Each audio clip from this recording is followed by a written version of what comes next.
Welcome back to the Ed Morrissey Show. Today is Tuesday, December 6th, 2022. Back from a hiatus. We've got Andrew Malcolm back with us on Tuesdays, as we usually do. And so we are fully loaded today. We're also going to have my latest SRN Townhall commentary for you as part of today's podcast. Andrew and I talk about his latest columns over at redstate.com. We talk about the issues with Donald Trump. We talk about some of the issues with Joe Biden as well. So it's a pretty wide-ranging conversation, as it usually is with Andrew Malcolm. And I'm hoping that you're going to enjoy that. By the way, I want to thank all of you who have joined our VIP program over the past few months. It's been a big success for us, and it's going to allow us to do many more things in the future. So again, a big thank you for that. We'll have another pitch at the end of the show, of course, just like we usually do. But I do want to just get out in front and thank everybody who's joined up. I would also say that I took a small hiatus from podcasting. So did Adam Baldwin. We both had other things going on, but we are going to be recording the new Amiable Skeptics episodes this week. So you can expect to see the first one on Friday, and you will also see Dwayne Patterson on Thursday. So we'll have a Amiable Skeptics show on Friday. We'll have another one on Monday. That's in the VIP space. The ones here for the Ed Morrissey Show, of course, are in the clear. And you'll be able to access those. I might have something for tomorrow as well. I'm not sure, but of course, tomorrow I'm doing the VIP Gold Chat with Cam Edwards. So we may not do anything special in terms of the Ed Morrissey Show podcasts for that. But today and Thursday with Dwayne Patterson. Friday, of course, Amiable Skeptics with Adam Baldwin, and VIP Gold Chat tomorrow, Wednesday, 1:30 p.m. Eastern Time. If you're a VIP Gold member, you can be part of that. And so we're going to have some more scheduling issues coming down, of course, because holidays are coming up. And so we're going to have some other brief hiatuses coming up, just to warn you. Looking forward to getting back into the new year and into the presidential primary cycle, which is to some extent already started. But let's focus on what's going on in today's news. First off, the fallout from Elon Musk's revelations in the Twitter files continues. The Washington Post now says that nobody should really care that they didn't want to report on Hunter Biden's laptop. David Strom has that going on right now. And you're going to start seeing some of these. You're going to start seeing some of these non-mea culpa reactions here, where the rationalizations, to avoid accountability for the fact that not only did they not cover it, but they were helping to actively suppress it by claiming that all of this was Russian disinformation with absolutely no data on that whatsoever. The Washington Post is sort of out front on that, but the New York Times has done this as well. They're trying to just say the fact that people thought it was Russian disinformation was enough for them to treat it as Russian disinformation, which isn't journalism in any sense of the word, but it is what our modern mainstream media has come to. It's the only fig leaf that they've got left in this sad, sorry debacle, and they're going to deploy it as much as they possibly can. Joe Biden is going to Arizona today, but he's not going to the border. Why? Literally, he says there's more important things going on than the border crisis. Why is he in Arizona then? Well, he's there to sort of suck up some of the attention from an expansion by a Taiwanese chip manufacturing company, TMSC, which is opening a new manufacturing facility in Arizona. They plan to invest $40 billion worth of capital into chip manufacturing in the United States, which is great. It's fine. Doesn't require the president to be out there to do that, though. On the other hand, the actual responsibility for the southern border rests with the federal government, constitutionally speaking. And since he's the chief executive of the federal government, it's his responsibility to make sure that the border is secure and laws are being enforced down there. And this would even still be okay, kind of, sort of, to say if Joe Biden had even bothered once to go by the border to take a look and see what was going on. He hasn't been there one time. Not one time as president has he been there.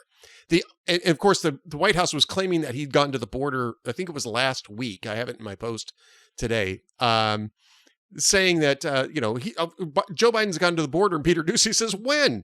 Well, apparently the only time he's even come close to it was in September of 2008, when he was driving along the border for a few minutes on his way to a rally in Las Cruces for the presidential campaign. He was, on the ticket with Barack Obama. So that's apparently the fig leaf on that as well. And so, yeah, Biden has better things to do than to go check out the border crisis that he's created, that he's perpetuated, and that his policies have had no impact on slowing down, much to the consternation of the border states such as Arizona, New Mexico, and Texas. Now, we do have to point out, though, and I do right off the top, that Arizona is almost as far away from Georgia as you can get in the continental United States. Georgia's runoff is today. And of course, this is going to be the big news tonight, is the results from the runoff election in Georgia for the one midterm race that's still out there. I know that Lauren Boebert's House race is going through recount, but that's pretty much over. The voting's over in any case in Colorado. It's not in Georgia. Today is election day for the runoff. And it doesn't really look good for Herschel Walker. I mean, it doesn't look so bad that he couldn't pull off I guess you call it an upset. I wouldn't call it a miracle, but it would be an upset at this point if Herschel Walker managed to win the election today. There's a number of polls out in this past few days. There was almost no polling going on prior to last week, which I found interesting. But this week, a bunch of polls dropped, and all of them have Raphael Warnock ahead. Not by a lot. I think 3 polls had him up by 5, and the rest of them were 3-1. But none of them had a dead-on tie. Some of these would be considered statistical ties because they were within the margin of error. But about half of them were outside the margin of error, slightly outside the margin of error, but still outside of it. So right now, it looks like Warnock is probably going to pull that race out. By the time you see this, it will probably be this evening, and you can bet that we'll probably know by the time this thing actually hits up on the site. Maybe not. It might go up this afternoon. But I'm gonna say I'm prepared for a loss here. I'd be happy to see a win, but I'm prepared for a loss. And if so, then that actually does change things in the Senate, because right now in a 50-50 Senate, the committee assignments are equal.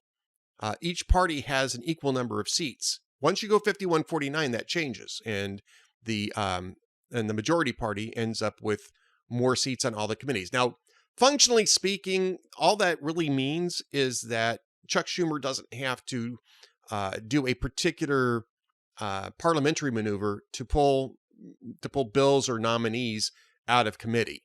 It doesn't really stop things. It doesn't really stop the majority from moving their bills. It just slows it down a little bit. But just the same, 50-50 for Republicans would be better than 49-51. And based on the fact that Brian Kemp won the gubernatorial election on the same ballot by a fairly wide margin, this is looking like a loss that didn't really have to happen. And I think that in the aftermath of this, Republicans are going to have to grapple with the fact that what messaging worked in 2016 isn't working in 2018, 2020, or in 2022. And it means that they're going to have to make some hard decisions on which direction to go in for 2024. Donald Trump, of course, Andrew and I, again, we talk a little bit about Donald Trump's comments about terminating the Constitution and some of the laws in order to put him back in office based on the 2020 election. That's probably the wrong direction. And I think that the midterm elections have shown that voters are simply not responding to that. They want to look forward. They don't want to look backward. And they certainly don't want to suspend the Constitution. And I think conservatives should be very, very, very, very wary of trying to normalize any such talk or rhetoric, because the Constitution is what protects our rights. It's what keeps us from tyranny. And once you strip that away, I mean, I hate to keep pulling out the scene from A Man for All Seasons, but once you tear down the Constitution, there is literally no place to hide from tyrants and from tyranny. Literally none. No place to hide. Once you make an excuse to do that, the excuses will come fast and furious, so to speak, and the Constitution will simply no longer be a foundational protection against tyranny and in protection of our natural rights and sovereignty, citizen sovereignty. It's just as simple as that. That's not worth, even if you think that the 2020 election was was corrupted, it's not. The value in the Constitution far outstrips any one election, any one politician, and frankly, everybody should realize that.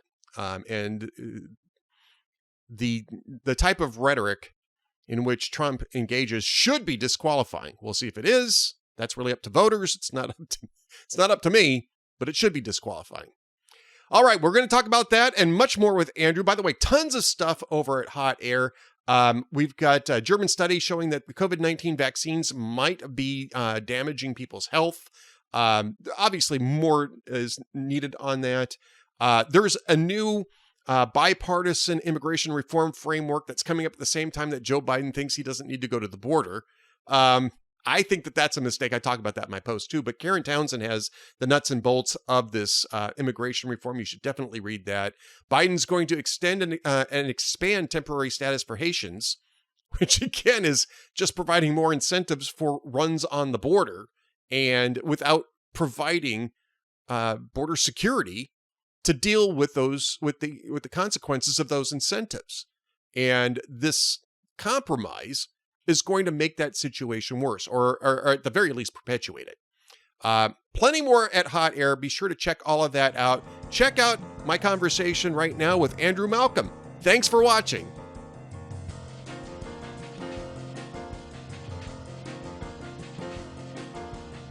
Welcome back to the Ed Morrissey Show. After a little bit of a hiatus, we are back. Joining me, as always, on Tuesdays, except when I'm gold bricking, the Prince of Twitter, the Regent of RedState.com, Andrew Malcolm at AHMalcolm on Twitter. And of course, RedState.com is where his columns, usually VIP columns, are published. And yeah, you are the Prince of Twitter. And I think you got a lot to answer for, actually. Under your reign, I think there's a lot to answer for, Andrew. Yeah. I've been censoring everything on Twitter. It's all up to me, and it's a terrible responsibility, Ed. Apparently so. The only thing you haven't been censoring are claims that Die Hard is a Christmas movie. And I've really got a bone to pick with you about that one. But, well, that one's for Storm. That was for Storm and Matt. But, I mean, this is, I'm not even sure that what was unleashed on Friday, right? Because it's only been a couple of days since the Twitter files have been revealed, right? And actually, I don't think that there was a lot of surprises in this. I think we kind of knew what had happened. We even knew, for the most part, who was involved and why. I think it was important to get it out there so that people could actually have, the documentation. Yeah, right. The document trail for this stuff. So, I mean, I think it was important. I'm not necessarily, I mean, I wasn't surprised by anything I saw there. I mean, about the only surprising thing that I really saw there was that Jack Dorsey didn't have a lot to do with it. It was mostly done behind Jack Dorsey's back. And that may explain why Jack Dorsey was sort of kind of encouraging Elon Musk to follow through on the sale. But I mean, this was not exactly, like I said, it wasn't overwhelming. I think there's more to come. Yes. But I think what's really instructive about this is how the mainstream media is reacting to this. They're horrified. Yeah. They're horrified that it's been exposed. Yeah, exactly. Well, first of all, I'm almost positive there is more to come. And if Elon Musk is as clever as I think he is, in many ways, he released the least of it on Friday. And I'm hoping that there's more blockbuster stuff as we go. If you wanted it to be a big splash, I don't think you'd do it on a Friday in December. So yeah, I'm hoping there's more. And I know Sister told you at Red State had a good piece this afternoon about that, which is Monday, about the hypocrisy and the blatant BS that the mainstream media is throwing up. I mean, while we couldn't verify it, but you couldn't verify it. Did you verify everything in the Russiagate? Well, did they verify the idea that it was Russian disinformation? I mean, they were claiming that they didn't want to cover it because it was Russian disinformation. They never verified that. They were just They were just saying it. Yeah. That's the cover story. And to my eyes, and having worked inside the mainstream media for 36 or 7 years, I'm suspecting that that's their cover. That's just their phony cover that they're throwing up. Their modified limited hangout. Remember the term modified limited hangout? That's their modified limited hangout. Yeah. It just smells to high heaven, and it's shocking, and it sort of grows out of the era of the arrogant era of the mainstream media. For decades, and it grew worse. They had monopolies in terms of newspapers and magazines. Of course, there was no online to compete. So the newspapers would decide what was the news. People came and got it, and that was it, as Walter Cronkite said. What did he say? He said, that's the end of it, or that's the way it is, or something like that, at the end of every show. Well, it isn't. And the mainstream media was slow to adapt to it when internet burst on the scene, and online and bloggers and so on, which became in effect independent fact checkers. And so when they're caught literally with their pants down on the Russia disinformation and Hunter Biden and other things, they fall back to we have standards and we have ethics and so on. And it's just complete BS. And it's disappointing for me because I don't think this would have happened in my era, which ended some time ago. Remember the Pentagon? Era's not over yet. You're still around. Right, but different values, different outlets, different social expectations. I get you. Yeah. So it's disappointing, and I'm eager to see what else comes out. I think Musk is doing it exactly the right way. He intrigues me greatly, I have to say. Oh yeah. I mean, he's definitely an intriguing guy, but I mean, you say he's doing it the right way. That's actually part of the controversy, right? Is that a lot of these people are kind of, I don't know what the right technical term is. I think it may be butthurt over the fact that Matt Taibbi was given access to all this stuff. Yeah, imagine that, huh? On the condition that he tweet them out first before he put them on his Substack platform. And even Taibbi was a little put out by that. I mean, Taibbi wrote a note to his subscribers. I happen to subscribe to Taibbi because I just think he's interesting, right? I don't necessarily agree with his politics, but he's an interesting writer. And of late, he's been very, what's the right word for that? Kind of going against assumptions, I guess, Yeah. But he sent a note to all of his subscribers saying, I didn't want to do it this way. The only way I was going to be allowed to report on this was to do it on Twitter. Well, so what? I mean, it's a promotion thing for Elon Musk. I mean, it really is. I mean, I still don't understand why that makes it not news, though. Okay, this is part of the BS that I was talking about. Right. When the intelligence agency and the deep state and even Trump's quote aides leak stuff to the people on Axios and HuffPost and everywhere else, they leak it with conditions. Okay, and the reporter agrees to it in order to get the scoop. And the conditions are: you do it Monday morning, you don't identify me ever. Right. And that's it. And there may be a condition, if the editor's a good one, he will say to the writer, I need to know who it is. I'm not telling anybody, but I need to know who it is. And then the reporter will say, well, I promise not to tell anybody. And you say, well, then we're not running the story. So then he tells the editor, and two people know. You can't direct quote me. You have to call me. they stipulate when they leak what you can identify me as. A senior Trump aide when they may or may not be senior, whatever that means. Right. And you can't do this before Sunday night, 9 p.m. and all this stuff, because the reasons they leak are many, including interoffice politics. They're undermining somebody else. That's the way they got Rex Tillerson out. They to destroy him. They're doing it to get one up on somebody else in the same office, and the reporter becomes part of this conspiracy. But he does it, and they know he will do it because it's a scoop, and it may be a crap scoop. I mean, it may not be real. There are leaks that we've seen this recently. There are leaks that turn out to be completely false, and the reporter got played. But you know what? He'll invite getting played again over and over in return for the scoop. If you're in that fetid hothouse of Washington journalism and politics, they go with it. That's the way it goes. Yeah.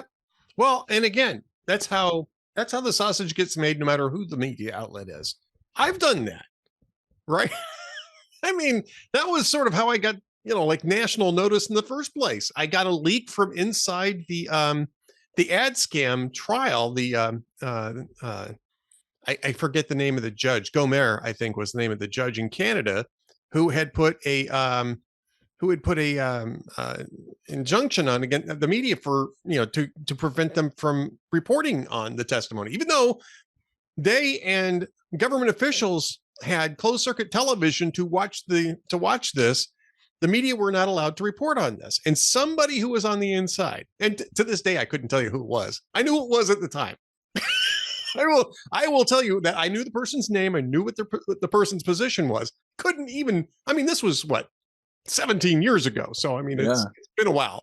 And by the way, if you were my source, please reach out to me just so I can check in on you, see how you're doing. If you happen to see this, check in with me. Did you have a code name for him? It was deep inner ear or something? I think it was code a boot. No, I mean, Your old. Yeah, it was Strange Brew. I think I called him Strange Brew. No, I didn't call him Strange Brew. I just referred to him as he asked me to identify him in a certain way, and I did.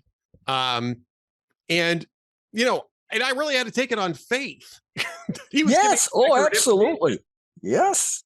And that's right. I always remember, and I thought about it at the time too. I don't know if you remember the old Mary Tyler Moore show. I think we've talked about this. The scene with when Mary Tyler Moore is reporting on some sort of inside information at a teachers union negotiation that the strike is going to be over, and their station breaks the news that the strike is going to be over. They've agreed to the terms, and nobody else is reporting that, right? And Lou Grant says, it reminds me of the time when I was a young stringer on a weekend thing. Nobody was around, and I got this great tip that was just absolutely, just an absolute huge story, and I couldn't run it by anybody, and I had to decide whether or not I was going to run it. And I ended up running it. And you know what that story was? That the Japanese had just bombed San Diego. Oops.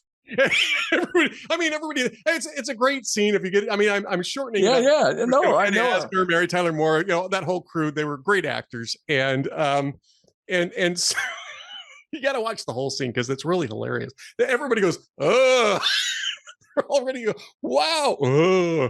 So I definitely had that in mind. And then I started getting feedback almost immediately asking me where I got my information because it was very, very accurate.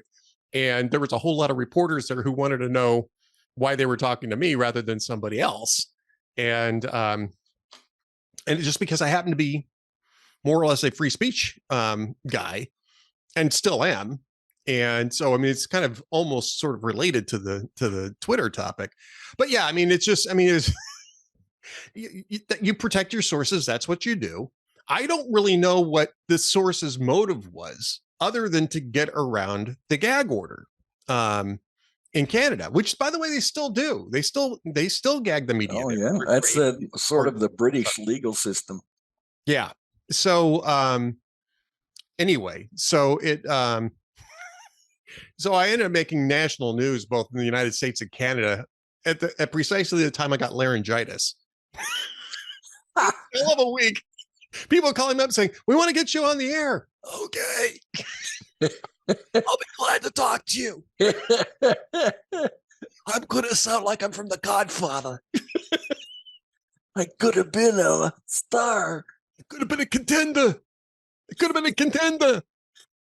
Different Marlon Brando role, but All right.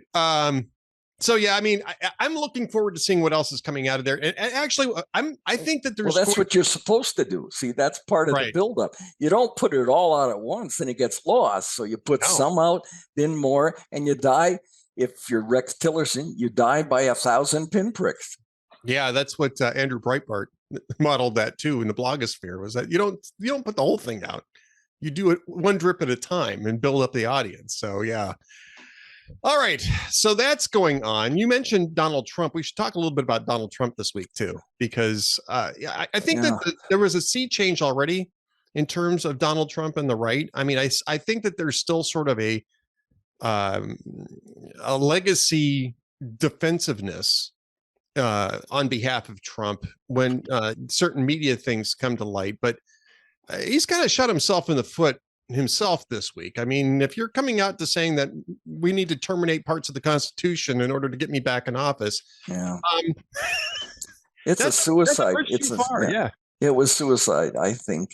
Now he's survived many awful missteps and scandals, so you should never write him off. But this was suicide. I remember in high school we had to read the Greek tragedies, and every time I see him do this, I think about Greek tragedies. Where the king is ousted not by a military coup, but he's ousted by his own pride, and falls and collapses because of something he himself did. And I think Trump went maybe 2 bridges too far on this one. So I think his support was waning. Yep, that's what. That was my point too. Because people want to look ahead, and he seems so stuck in 2020, and the pettiness. That's why DeSantis was so smart not to respond. The pettiness in calling opponents or potential opponents by derogatory nicknames. And you just look very small doing that.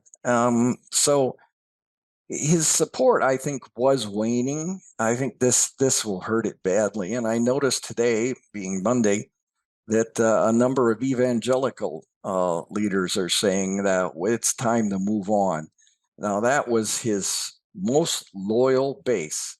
And I understand why, and rightly so. That was his most loyal base, but the evangelicals who could look past a lot of personal misbehavior and still support him because he delivered on evangelical issues.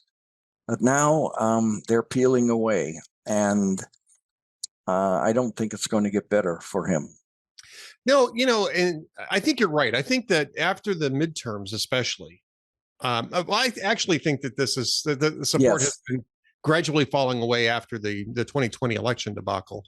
But after the midterms, especially, I think people looked at that and said, this is not a guy whose instincts are serving us well. And I think that might be one reason why Donald Trump is deciding that he needs to go boldly where no rational candidate has ever gone before. I mean, I don't know that you run on suspending the Constitution. No, it's insanity. I mean, it's utter insanity. Of course, today he's denying that he said that, even though he literally said, well, I'm going to quote, okay, because I want to make sure that I get this right while we're talking about this. To 2 days ago, he said a massive fraud of this type of magnitude allows for the termination of all rules, regulation, and articles, even those found in the Constitution. That's a quote. That's what he wrote. Today, he's saying the fake news is actually trying to convince the American people that I said I wanted to terminate the Constitution. This is simply more disinformation and lies, just like the Russia, and all the other hoaxes and scams.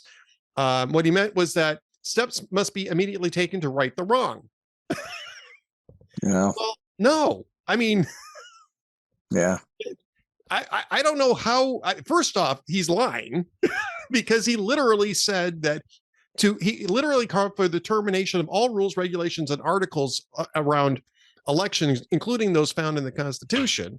So he did argue for terminating at least part of the Constitution. And secondly, we've litigated the 2020 election. He litigated it through the proper channels.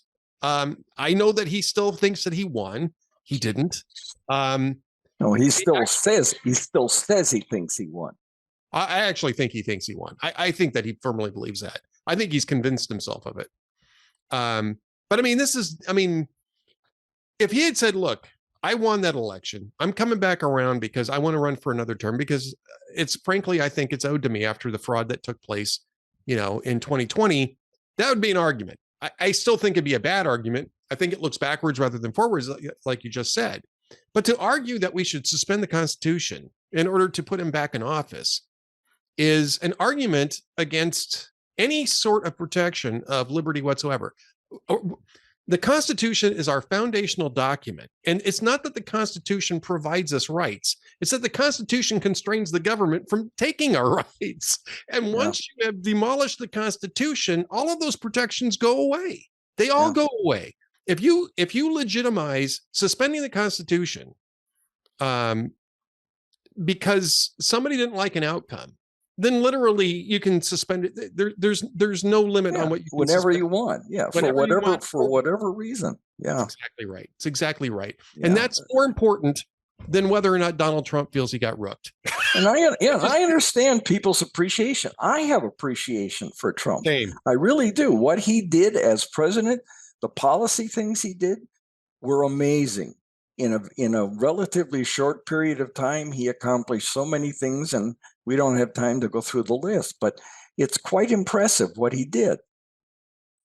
When we get back to the Greek tragedy, what he fell over was his own personal behavior, and people got tired of the turmoil. Yep. And, he's lying. And if we go after Joe Biden for lying, then I think we have to face the fact that Donald Trump was lying at times. Yep. Yeah. Barack Obama lied too, by the way.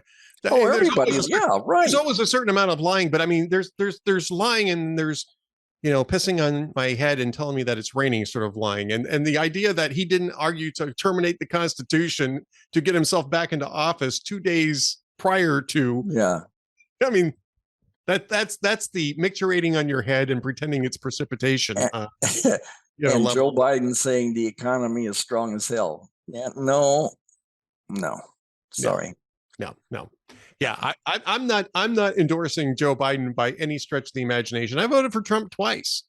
And I was reluctant the first time. I was pretty happy to do it the second time, in large part because of the alternative, but also because of the 4 years of the policies that I actually liked. And but yeah, I mean, it's time to move forward. And I think if they can do that, it makes it a lot easier to make Joe Biden Republicans can do that. It makes it a lot easier to make Joe Biden a one-term president. That brings us to your VIP column this week, which is forget re-election. Can Joe Biden even make it to 2024? Apparently so, because Gavin Newsom says he's not going to run now. He was going to be the guy who was going to challenge. Well, that can change. Just like Trump can change. Trump could say, you know what, the media is undermined, and they set it up so I can't win, and it's true. I don't think he can win, but he could bow out and try to find a graceful way and blame it on somebody else. And Biden, I think, is going to have to come up with a reason. He says he's going to be thinking here the next few months, take some more time off. to think about it. I think he really wants to. And because of the midterm, some Democrats are saying, well, maybe he wouldn't be so bad, but he'd be awful. And if the Republicans got a strong candidate other than Trump, he'd be toast, I think. And and I put this in the column Sunday, the historical precedent or the historical pattern is that when a one-term president decides not to seek a second term, that's only happened twice in modern times. Yep. His party loses the White House for the next 2 terms. And that was Lyndon Johnson and Harry Truman in 1952, 52, 53. And he decided, Truman said it because, I've had part of a term already because he inherited it. And okay, you can make that argument. And then he said he wasn't going to run again. I think he didn't run again because he knew he wasn't going to beat Dwight Eisenhower. I don't know if anybody could have beat him. And Lyndon Johnson bowed out in 68 because of all the Vietnam turmoil and his mistakes and the deaths and the assassinations. And Hubert Humphrey lost, not by a huge margin, but he lost. And then, of course, Richard Nixon won, and then he won again in 72 against McGovern. So it would be a bad omen for Biden to bow out after 1 term, but they may have to bite the bullet, the Democrats. Well, I think in the case here, if you don't have Trump as a bête noire, it's going to be difficult to rally. It's going to be difficult to rally around the performance of the last couple of years, at least. And I don't think it's going to improve much over the next 2 years. He had over the weekend, he had the toast to the president of Frank. Let's not forget Marcus de Lafayette. Yeah, Marcus de Lafayette. And so I said on Twitter, instead of Marquis de Lafayette, so I said Marcus de Lafayette. Was he that rapper from Louisiana? Marcus from Lafayette. Long time. Marcus de Lafayette. Yeah.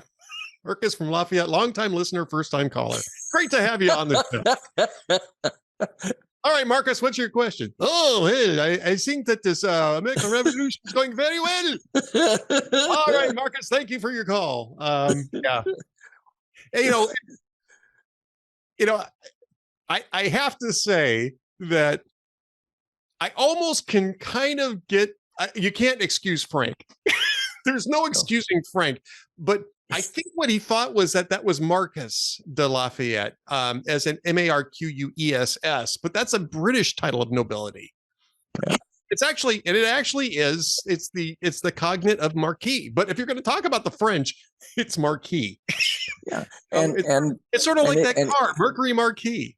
And if you're going to claim that you were admitted to the Naval Academy, which he wasn't, that he was top of his law school class, which he wasn't, you're supposed to know these things. Jeez, oh, Pete. And that his son died in Iraq rather than... Yeah, I mean, all this stuff, it's just... And I was afraid for a while that people would just go, oh, there it is, it's Crazy Joe. But the guy's got access to the nuclear launch codes. So it's not Crazy Joe from Little Delaware anymore. I don't think it's Crazy Joe. I think it's just Stupid Joe. Goofy Joe. Goofy Joe. Marcus from Lafayette, you're our next caller.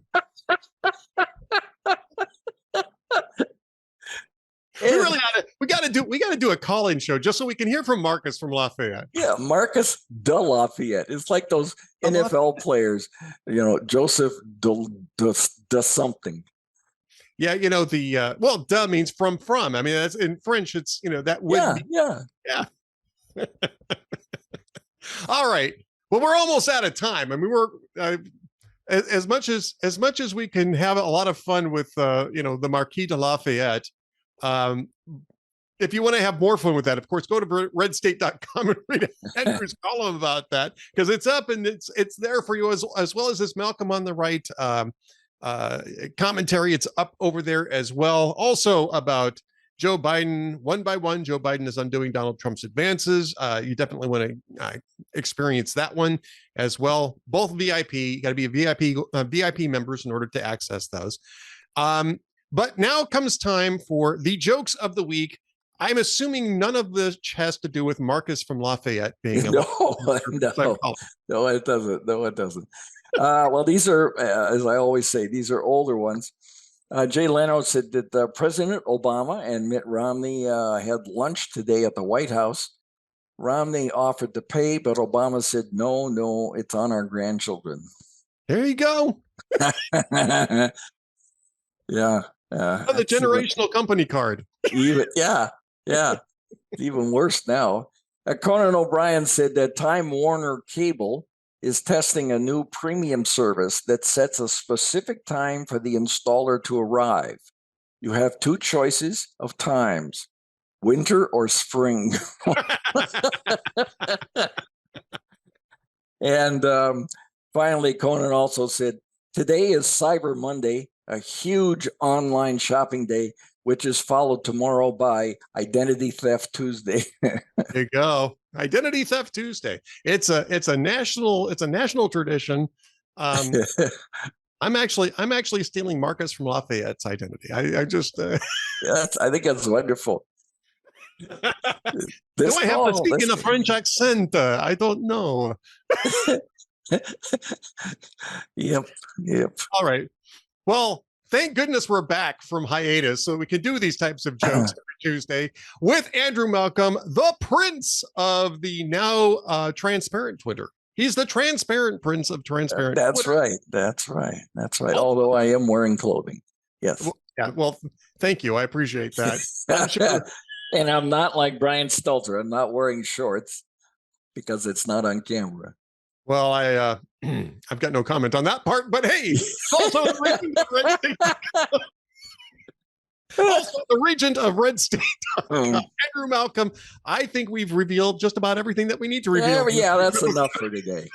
All right, stay tuned for another message from the Ed Morrissey Show coming up next. This is Ed Morrissey of hotair.com for Townhall. Two billionaires dominated the news this week. One had spent $44 billion of his own money to purchase Twitter and provide more transparency and freedom of public speech. The other took in billions of dollars from others, allowed it to move back and forth between two of his companies, and made it disappear. Guess which billionaire got vilified by the mainstream media?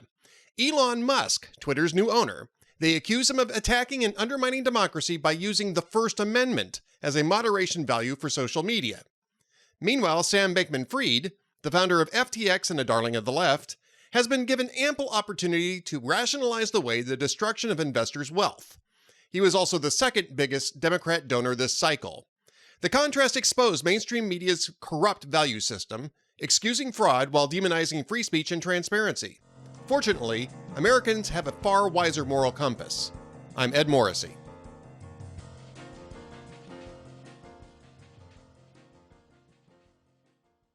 Thanks for watching and listening to the Ed Morrissey Show podcast. I just want to drop you a note to remind you that we are still going into 2024 with guns blazing, if you will, and with all sorts of momentum going towards Republicans. Even after a disappointing midterm cycle, there is plenty of reason to be hopeful about what's coming up in 2024.